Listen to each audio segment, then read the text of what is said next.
மாணவர்கள் மற்றும் மக்கள் அனைவருக்கும் வணக்கம். நான் டாக்டர் சபரிநாத் ரவிச்சந்தர்.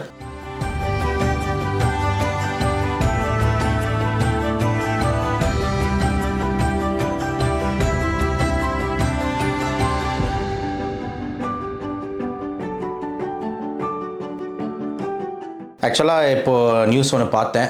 கோட்டா உங்களுக்கு தெரியும், ரொம்ப ஃபேமஸான ஒரு இடம். கோச்சிங் சென்டருக்கு ரொம்ப ஃபேமஸான ஒரு இடம்.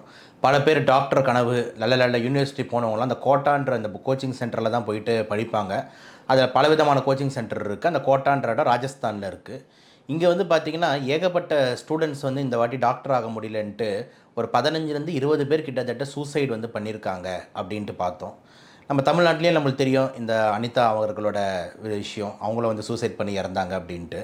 இந்த சூசைடுன்றது வந்து எவ்வளோ ஒரு அழுத்தமான, எவ்வளோ ஒரு டேஞ்சரஸான, எவ்வளோ ஒரு கவலை தரக்கூடிய விஷயமா இருக்குது அப்படின்ட்டு நீங்கள் எல்லாருமே புரிஞ்சுக்கணும் மாணவர்கள். இது ரொம்ப ரொம்ப முக்கியம். இப்போ நானும் டாக்டர் ஆகணுன்ட்டு ரொம்ப ஆசைப்பட்டு நானும் கவர்மெண்ட் காலேஜில் தான் டாக்டர் வந்து படித்தேன். அந்த டாக்டர் சீட் கிடைக்கிறதுக்கு ரொம்ப கஷ்டப்பட்டேன் தான், நான் இல்லைன்னு சொல்லலை. ஆனால் இந்த இடத்துல ஒரு சின்ன கதை உங்களுக்கெலாம் நான் சொல்ல விரும்புகிறேன். அதை சொன்னேன்னா உங்களுக்கெல்லாம் வந்து இந்த விஷயம் உங்களுக்கு புரியும் அப்படின்றதுக்காக தான். இப்போ நானும் என்னோட நண்பரும் பார்த்திங்கன்னா வந்து எப்படியாவது டாக்டர் ஆகணும் அப்படின்ட்டு தான் அந்த ஸ்கூலில் வந்து வெறி கொண்டு படித்தோம். நான் கொஞ்சம் சரியாக படிக்க மாட்டேன், கொஞ்சம் கம்மியாக படிப்பேன். ஆனால் என் கூட இருக்கிற அந்த நண்பர் வந்து ரொம்ப நல்லா படிப்பார், ரொம்ப ரொம்ப நல்லா படிப்பார். அவர் தான் நான் மோட்டிவேட் பண்ணி, சபரி வா டாக்டர் ஆகணும், எம்பிபிஎஸ் ஆகணும், எம்டி ஆகணும், எம்எஸ் ஆகணும், உட்காந்து படி, இந்த கொஸ்டின்ஸ்லாம் படிச்சிரு இன்னைக்கு அப்படின்ட்டு எனக்கு நிறைய டார்கெட் போட்டு எனக்கு சொல்லி கொடுத்தது வந்து பார்த்திங்கன்னா என் கூட இருக்கிற அந்த நண்பர் தான். ஸோ நாங்கள் நல்லா படித்தோம். 12th மார்க் வந்ததுக்கப்புறம் பார்த்திங்கன்னா என்னோட நண்பர் வந்து பார்த்திங்கன்னா ஒரு 5-10 மார்க் எக்ஸ்ட்ரா தான் வாங்கியிருந்தார். ஆனால் துரதிருஷ்டவசமாக பார்த்திங்கன்னா அந்த கேஸ்ட் பேசிஸ் க்ரெடிக்ஷனில் வந்து எனக்கு வந்து பார்த்திங்கன்னா மருத்துவ சீட் வந்து கிடச்சிது. ஆனால் அவருக்கு வந்து மருத்துவ சீட்டு வந்து கிடைக்கல. எனக்கு ரொம்ப சோகமாயிடுச்சு. ஏன்னா எனக்கு சொல்லிக் கொடுத்த என்னோட நண்பருக்கு மருத்துவ சீட்டு கிடைக்கலையே. ஏன்னா என்னை டாக்டர் ஆக்கணும்னு பார்த்தது அவர் தான். அவரும் டாக்டர் ஆகணும்னு ரொம்ப லட்சியம் இருந்தது. ஆனால் அவருக்கு கிடைக்கல, எனக்கு கிடச்சிருச்சு அப்படின்ட்டு எனக்கு ரொம்ப வருத்தம் இருந்தது. அதுக்கப்புறம் என்னடா பண்ண போகிறேன்னு போது கம்மெண்ட்டு இருந்தான், ரொம்ப சோகமாக இருந்தான். அப்புறம் பார்த்தா பிஎஸ்சி ஃபிசிக்ஸோ கெமிஸ்ட்ரின்னு சொல்லிட்டு ஒரு கோர்ஸில் ஜாயின் பண்ண. நான் கூட கேட்டுட்டே அப்போ இன்ஜினியரிங்காவது போகலாமேடான்னு. நீ போய் டாக்டர் ஆகுடா, டாக்டர் தான் ஆகணும், நீ போய் ஆகு, நான் பார்த்துக்கிறேன் அப்படின்னு சொல்லிட்டு என் கூட பேசக்கூட விரும்பலாமல் எனக்கு புரிஞ்சுதுன்னு விட்டுட்டேன். அப்புறம் நான் எம்பிபிஎஸ் படித்தேன். அப்புறம் அவன் கூட கொஞ்சம் கான்டாக்ட் கம்மியாச்சு. அப்புறம் நான் எம்டி வந்து நார்த்தில் கவர்மெண்ட் காலேஜில் கிடச்சிதுன்ட்டு எம்டி அங்கே போய் படிக்க போனேன். அப்போ படிக்கும் போது ஒரு முக்கியமான ஒரு விழா. அந்த விழாவுக்கு வந்து பார்த்திங்கன்னா வந்து நம்மளோட விருந்தினர்களை அழைக்கணும் அப்படின்னு சொல்லிட்டு டிஸ்ட்ரிக்ட் கலெக்டர் கூப்பிடலான்னு சொல்லிட்டு நானே எங்கள் ஹெச்ஓடிலாம் போயிருந்தோம். அந்த டிஸ்ட்ரிக்ட் கலெக்டர் கூப்பிடும் போது நாங்கள் கதவை தட்டிட்டு சார் உள்ளே வரலாமா அப்படின்னும் போது அப்போ அங்கேருந்து ஒரு குரல் வந்து எனக்கு கேட்குது. சபரி வா, இங்கே தான் இருக்கியா அப்படின்னு சொல்லிட்டு. யாருன்னு பார்த்தா என்னோட நண்பர். அந்த நண்பர் யார் அப்படின்னா நான் 12th சொல்லி கொடுத்த அந்த நண்பர். அப்போ சொல்கிறேன், டேய் என்னடா இங்கே இருக்குன்னு கேட்கும் போது நான் தாண்டா அந்த டிஸ்ட்ரிக்ட் கலெக்டர்னு சொல்கிறான். அப்போ யோசிச்சு பாருங்கள் அந்த இடத்துல எவ்வளோ ஒரு மோட்டிவேட்டடாக இருக்கும்ன்ட்டு.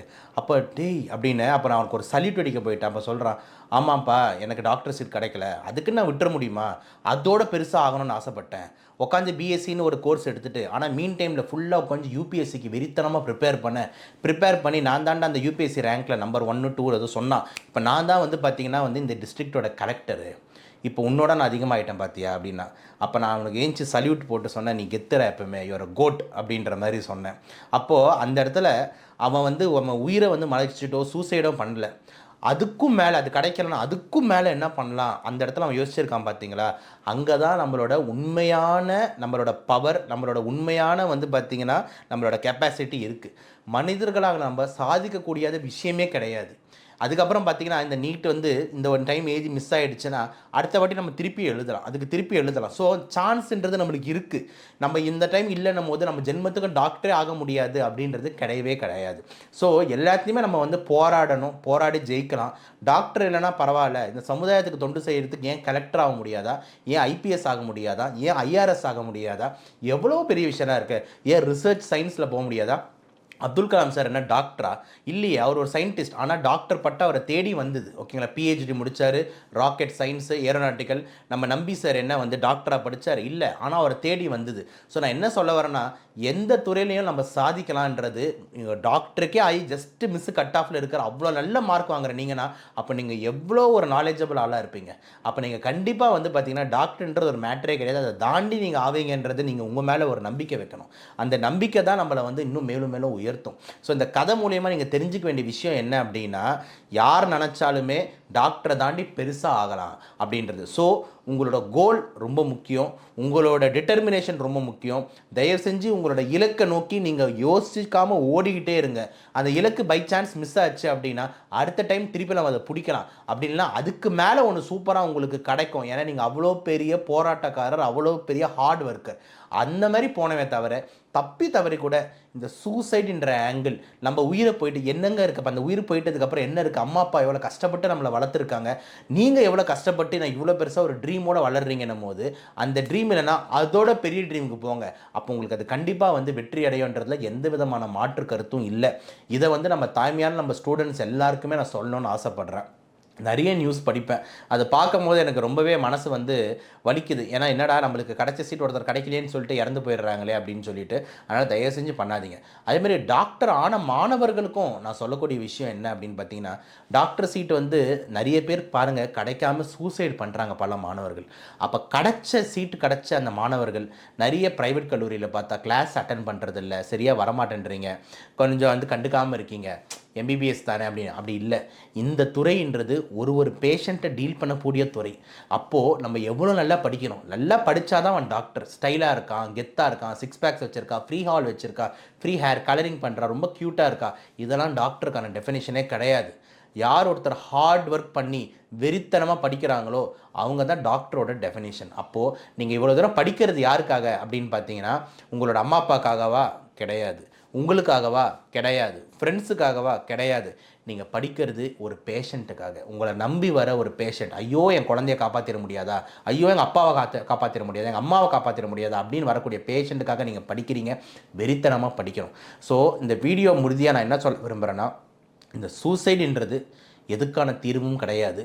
சூசைடு ஒரு ஆங்கிள் போகிறீங்கன்னா தயவு செஞ்சு யோசிச்சுக்கோங்க. நீங்கள் வந்து இந்த நீட்டுன்றது இந்த எக்ஸாமை தாண்டி இன்னும் பெருசாக சாதிக்க உங்களால் முடியும். அதுக்கு நல்ல உதாரணம் என்னோட நண்பர் ஒரு கலெக்டர் ஆகி இப்போ பிஎம் ஆஃபீஸ்லேயே வந்து உட்காந்துக்கிட்டு இருக்காரு. அந்தளவுக்கு நிர்வாகத்தில் திறமை படைச்சவர். அப்படின்ற போது நான் பார்த்தீங்கன்னா ஒரு டாக்டர், இப்போ நான் ஃபீல் பண்ணுறேன், ஒரு டாக்டர் உட்காந்துட்டு இருக்காரு, அவன் எங்கேயோ போயிருக்கு உட்காந்துருக்கானேன்ட்டு. So that is called motivation. We all must be motivated. Daily motivate பண்ணிக்கோங்க. ஹுசைன் போல்ட் சார் எடுத்துக்கோங்க. அவர் வந்து ஒலிம்பிக்ஸில் வந்து கோல்டு அடித்தார்னா அதுக்கு முன்னாடி எத்தனை ரேஸில் அவர் தோற்றுருக்காரு நீங்கள் பார்த்தீங்களா? எத்தனை ரேஸ் அவர் இன்டர்வியூ கொடுத்து நான் தோத்துட்டேன் அப்படின்னு சொல்லிட்டு, ஆனால் கடைசியில் திருப்பியாக வந்து அந்த ஒலிம்பிக்ஸில் அவர் வந்து கோல்டு அடித்து கண்டினியூஸாக ஒரு 3 டைம் அடிக்கிறார்ல. ஸோ ஒரு வெற்றிக்கு முன்னாடி பல தோல்விகள் வரதான் செய்யும். அந்த தோல்விகள் ஒன்றுமே பார்த்தீங்கன்னா வெற்றிக்கான படிக்கட்டுகள் என்ற மறந்துடாதீங்க. அந்த ஃபஸ்ட்டு தோல்வி பட்ட உடனே அவ்வளோதான் லைஃபே போச்சு நான் இறந்துடுறேன் அப்படின்ட்டா இங்கே யாருமே வெற்றி பெற்றிருக்க மாட்டாங்க. ராக்கெட் அப்துல் கலாம் சார் விட்டார், நம்பி சார் விட்டார்னா அதுக்கு முன்னாடி எத்தனை அந்த கிரையோஜெனிக் இன்ஜின் அவங்க பட்ட தோல்விகள் உங்களுக்கு தெரியாது. ஸோ நான் மட்டும் என் லைஃப்பில் நிறைய தோல்வி அடைஞ்சிருக்கேன், நிறைய எக்ஸாம்ஸ் நான் தோல்வி அடைஞ்சிருக்கேன். அதனால் தோல்விகள் இல்லாமல் இந்த வெற்றின்றது வரவே வராது. தயவு செஞ்சு மாணவர்கள் அனைத்தும் வெற்றி பெறணும். வெற்றி பெறறதுக்கு வந்து பார்த்தீங்கன்னா இந்த தோல்வி ஒரு தடைக்கெல்லாம் இருக்காது. அது ஒரு பாத் ஆஃப் சக்ஸஸ். நான் சொன்ன எல்லார் உதாரணத்தையும் பார்த்துட்டு இதுக்கப்புறம் இந்த வீடியோவை பார்த்துட்டு ஒரு ஸ்டூடெண்ட் கூட சூசைடுன்ற ஆங்கிளில் யோசிக்காமல் மோட்டிவேட்டடாக அடுத்து எப்படி பெரிய ஆள் ஆகணும், இதோட பெருசாக என்ன பண்ணலான்னு யோசிச்சிங்கன்னா தான் நான் பேசின அந்த காணொலிக்கான வெற்றி. தயவு செஞ்சு அனைத்து ஸ்டூடெண்ட்ஸுகளும் படிக்கிறவங்களுக்கெல்லாம் இந்த வீடியோவை வந்து பகிர்ந்து கொள்ளுங்கள், ஷேர் பண்ணுங்கள். அதே மாதிரி அவங்க எல்லாருமே இதை பார்த்துட்டு மாணவர்களுக்குள்ள ஒரு கான்ஃபிடென்ஸ் வரட்டும். அதுக்காக தான் பேசுகிறேன். பெற்றோர்களும் அனைவரும் பாருங்கள், பெற்றோர்களும் இன்னொரு பெற்றோருக்கு அனுப்புங்க, அவங்க உங்கள் ஸ்டூடெண்ட்ஸ்க்கு அட்வைஸ் பண்ணட்டும். வாய்ப்புக்கு நன்றி.